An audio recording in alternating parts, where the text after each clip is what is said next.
Assalamualaikum warahmatullahi wabarakatuh. Perkenalkan, nama saya Septia Ismirota Zahra dari kelas 11 MIPA 3 nomor absen 30.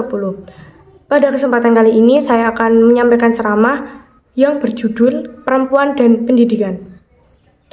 Assalamualaikum warahmatullahi wabarakatuh. Selamat pagi, salam sejahtera bagi kita semua. Yang saya hormati, guru pengampu mata pelajaran Bahasa Indonesia dan teman-teman yang saya banggakan. Pertama-tama, marilah kita panjatkan puji syukur kehadirat Allah Subhanahu wa Ta'ala yang telah melimpahkan rahmat dan karunia-Nya sehingga kita dapat berkumpul dalam keadaan sehat walafiat. Sholawat serta salam semoga tetap tercurahkan kepada junjungan kita Nabi Agung Muhammad SAW, Nabi akhir zaman yang kita nantikan syafaatnya di akhir kelak.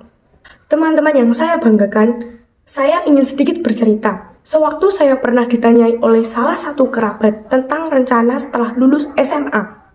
Saya menjawab tentang rencana saya yang bakal kuliah di suatu universitas.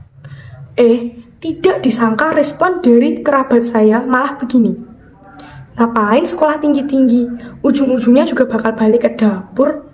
Lalu saya heran, kok masih ada orang yang berpikir instan di zaman sekarang? Pernyataan ini sering kita dengar saat seorang perempuan dalam tahap menuju pendewasaan. Di fase ini, kita dianggap matang untuk menikah dan melanjutkan kehidupan bersama keluarga baru. Padahal, menuntut ilmu itu hak semua orang tanpa memandang gender, agama, ras, suku, dan lain-lain. Kita tidak hanya sekedar harus cantik dan feminim saja, tetapi juga harus pintar dan cerdas. Pendidikan itu salah satu kebutuhan penting tiap orang dalam rangka mencari dan memiliki pengetahuan yang luas.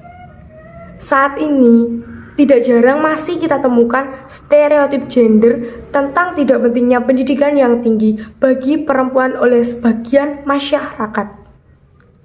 Hal ini sering bisa membuat kita kehilangan rasa percaya diri dalam menempuh pendidikan.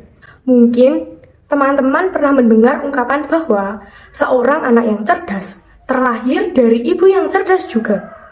Saya sangat setuju dengan ungkapan ini karena kodrat seorang perempuan akan menjadi ibu dan ibulah yang menjadi guru pertama untuk anak-anaknya sejak lahir. Sebagai calon ibu, kita harus memiliki ilmu yang tinggi dan cerdas untuk bekal dalam memberikan edukasi pada anak sehingga anak mempunyai pemikiran dan pemahaman dengan kualitas yang baik. Saat ini, ruang gerak perempuan sudah setara. Kita sudah bebas berkarya, bebas meraih pendidikan, dan bebas menentukan pilihan sendiri. Dengan pendidikan, seorang perempuan bisa menjadi lebih mandiri, kuat, dan tangguh walau tidak luput dari kodratnya. Kita akan lebih bisa mengupayakan kehidupan yang baik bagi diri kita dan keluarga, serta lebih siap dan mampu untuk menghadapi tantangan hidup. Pendidikan itu seperti sebuah kunci dari perkembangan dan peningkatan kualitas diri seseorang. Seorang perempuan yang berpendidikan akan memberikan pengaruh pada pola pikir dan kematangan dirinya. Dengan pemikiran yang matang, kita akan mampu menyaring segala bentuk perkembangan zaman. Pemikiran yang berkembang ini juga bisa menjadi benteng untuk diri kita dalam menghindari segala bentuk pengaruh buruk. Pentingnya pendidikan juga berpengaruh pada strata sosial. Tidak bisa dipungkiri jika salah satu dampak dari rendahnya tingkat pendidikan adalah kemiskinan. Sehingga jika kita memiliki pendidikan yang tinggi, maka kita akan mampu bersaing untuk meningkatkan taraf hidup dan strata sosial. Hal ini sesuai dengan harapan dan perjuangan R.A. Kartini yang menginginkan perempuan berpendidikan supaya lebih cakap ketika mendidik anak-anak, mengurus rumah tangga, dan bermasyarakat sehingga kita dapat memberikan pengaruh yang kuat dalam memajukan bangsa ini. Salah satu contoh yakni Ibu Sri Mulyani Indrawati, Sarjana Ekonomi, Master of Science, Doctor of Philosophy yang merupakan Menteri Keuangan. Beliau berpengaruh penting dalam memajukan kehidupan masyarakat dan bangsa Indonesia bahkan dunia karena perannya sebagai Direktur Bank Dunia. Dengan pendidikan, kita sebagai perempuan diharapkan mempunyai kesadaran pada masa depan. Perempuan dengan pendidikan yang tinggi cenderung tidak akan bergantung pada laki-laki.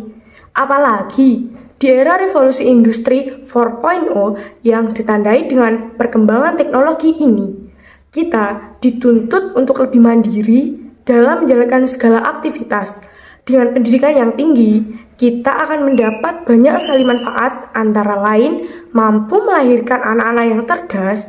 Kita juga akan cenderung lebih cerdas dalam menghadapi segala bentuk kejahatan, lebih percaya diri, dan lebih bisa menjaga diri dari pergaulan bebas.